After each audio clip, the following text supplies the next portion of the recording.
नमस्कार मित्रों, history research point पर आप सभी का स्वागत करता हूं। जो लोग हमारे कोर्स को ज्वाइन करना चाहते हैं ज्वाइन कर सकते हैं। बिहार स्टेट पेपर 2 हिस्ट्री के लिए टेस्ट सीरीज चल रही है। यह टेस्ट सीरीज संख्या 9 है मित्रों। 8318397276 हमारा ऑफिशियल व्हाट्सएप नंबर है। 999 रुपये का कोर्स है। इसमें hand written notes, PPT notes, lectures, video, test series सब कुछ आप लोग को उपलब्ध मिलेगा। और हड़प्पा सभ्यता की सीरीज चल रही है। यह टेस्ट सीरीज संख्या 9 है मित्रों। आइए शुरुआत करते हैं। टेलीग्राम को बिल्कुल ज्वाइन कर लीजिएगा, व्हाट्सएप ग्रुप को भी ज्वाइन कर लीजिएगा। आइए शुरुआत करते हैं। प्रश्न संख्या 41 देखिएगा। हड़प्पा सभ्यता के नगरों में मकान किस योजना पर बने थे? अर्धवृत्ताकार, वृत्ताकार या आयताकार या त्रिकोणाकार? तो हड़प्पा सभ्यता के नगरों में जो मकान बने थे वह आयताकार थे। विकल्प सी जो है वह आपका सही है। इसकी व्याख्या देख लीजिएगा। मकान आयताकार या एक या दो मंजिला होते थे। इसमें आंगन होता था, स्नान घर भी आदि होता था, कुएं भी आदि होते थे।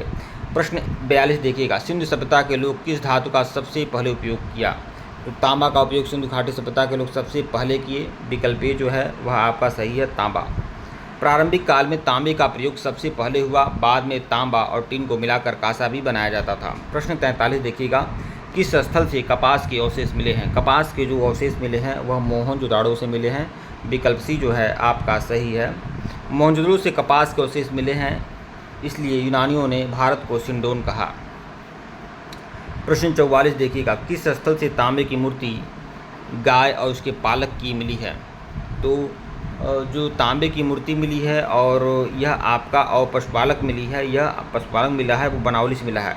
हरियाणा के हिसार में बनावली से तांबे की बनी गाय और उसके पालक की आकृति मिली है, जो पशुपालन का प्रमाण है। मतलब पशुपालक का जो प्रमाण मिला है वो बनावली से ही मिला है। प्रश्न 45 देखिएगा। सिंधु सभ्यता के लोग मुख्यतः किस प्रकार के धार्मिक विश्वास रखते थे? तो सिंधु सभ्यता के लोग जो थे बहुदेववादी थे, बहुदेववादी। विकल्प भी जो है आपका सही है। वे मातृ देवी, पशुपति शिव, वृक्ष और पशु आदि की पूजा करते थे। इससे उनका बहुदेववाद स्पष्ट होता है। प्रश्न 46 देखिएगा। सिंधु सभ्यता में अग्निकुंड किस स्थल से मिला है? तो अग्निकुंड जो मिला है सिंधु सभ्यता में वह कालीबंगन से प्राप्त हुआ है। विकल्प ए जो है वह आपका सही है। कालीबंगन से अग्निकुंड मिला है, जो धार्मिक अनुष्ठानों और अग्नि पूजा का प्रमाण है। प्रश्न 47 देखिएगा। किस स्थल से बालू के खिलौने सबसे अधिक मिले हैं? बालू का खिलौना यानी क्ले टाइज कहा जाता है, तो यह आपका मोहनजोदड़ो से मिला है। बालू का खिलौना यानी क्ले टाइज जो मिला है वह मोहनजोदड़ो से मिला है। विकल्प ए जो है वह आपका सही है। मोहनजोदड़ो से गाड़ियाँ, पशुओं और बच्चों के मिट्टी के खिलौने मिले हैं। प्रश्न 48 देखिएगा। किस स्थल को पूर्वी हड़प्पा कहा जाता है? तो किस स्थल को हम पूर्वी हड़प्पा कहते हैं? तो वह बनावली को पूर्वी हड़प्पा कहा जाता है। विकल्प सी जो है आपका सही है। हरियाणा का बनावली स्थल हड़प्पा सभ्यता का पूर्वी छोर माना जाता है। प्रश्न 49 देखिएगा। हड़प्पावासी किस वृक्ष की पूजा करते थे? तो हड़प्पावासी जो थे पीपल की पूजा करते थे। विकल्प जो है आपका सही है।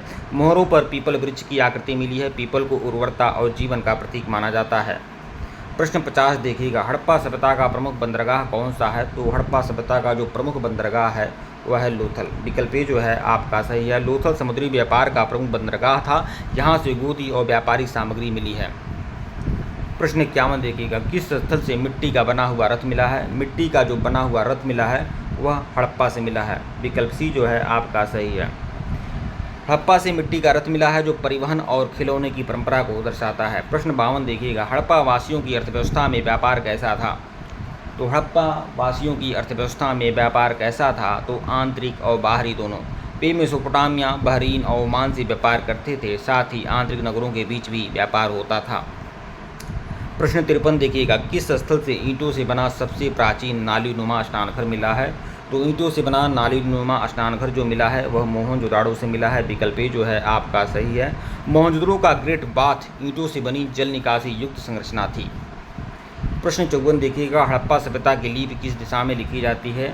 तो हड़प्पा सभ्यता में जो लिपि थी वह दाएं से बाएं और बाएं से दाएं दोनों तरफ लिखी जाती है, जिसे ब्रुस्टोफेंडम पद्धति भी कहा जाता है, जो कभी दाएं से बाएं लिखी जाएगी और बाएं से दाएं भी लिखी जाएगी। ठीक है। प्रश्न 55 देखिएगा। किस स्थल से भेड़ बकरी की आकृति मिली है? भेड़ बकरी की आकृति या पशुपालन का प्रमाण ये सभी बनावली से ही मिला है। विकल्प डी जो है आपका सही है। व्याख्या देखिएगा। बनावली से भेड़ बकरी की आकृति मिली है, जो पशुपालन का संकेत है। प्रश्न 56 देखिएगा, सिंधु सभ्यता के पतन का काल लगभग कब माना जाता है? तो सिंधु सभ्यता के पतन का काल माना जाता है 1750 ईस्वी। ठीक है। हड़प्पावासी सभ्यता का पतन लगभग 1750 ईसा पूर्व के आसपास हुआ।